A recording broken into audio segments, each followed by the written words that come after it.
C'est l'heure du journal de l'Afrique. Soyez les bienvenus sur France 24. À la une ce soir, cette attaque à Boulkessi, dans le centre du Mali. Des djihadistes du JNIM liés à Al-Qaïda affirment s'être emparés de la base militaire de Boulkessi, dans le centre du Mali. L'armée malienne a, quant à elle, confirmé avoir dû se replier face à l'intensité des combats. Ousmane Sonko est à Conakry. Après la Côte d'Ivoire, le Premier ministre sénégalais effectue la deuxième étape de sa tournée régionale en Guinée.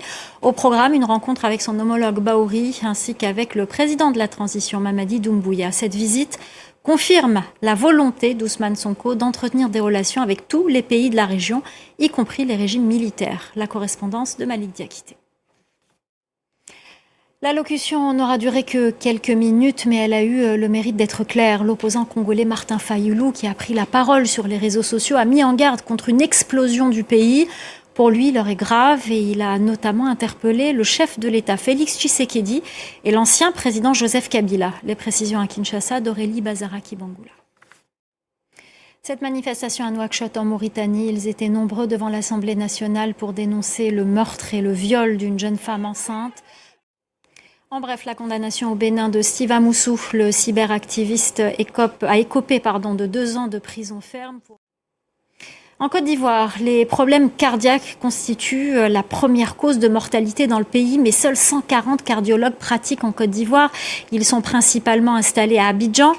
Pour pallier ce manque de suivi, l'Institut de cardiologie d'Abidjan, en lien avec une start-up, a développé un bot qui fonctionne grâce à l'intelligence artificielle pour améliorer la prise en charge. Reportage de Julia Guggenheim et Damien Kofi. De plus en plus d'automobilistes n'utilisent plus leur véhicule à cause du coût de l'essence et se tournent vers le train urbain. Son lancement après plus de 40 ans d'attente est une révolution. En 2023, Lagos était parmi les pires villes dans le rapport de l'Economist Intelligence Unit à cause de notamment ces légendaires go-slow, ces embouteillages monstres. Le reportage de notre correspondant Moïse Gomis. Pour finir, on vous emmène à Amsterdam, déambuler dans le musée Van Gogh. Vous verrez que le peintre nigérian John Madou y expose.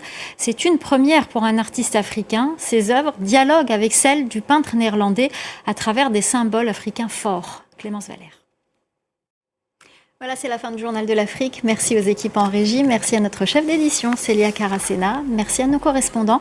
Et merci à vous pour votre fidélité. Restez avec nous, l'info continue sur France 24.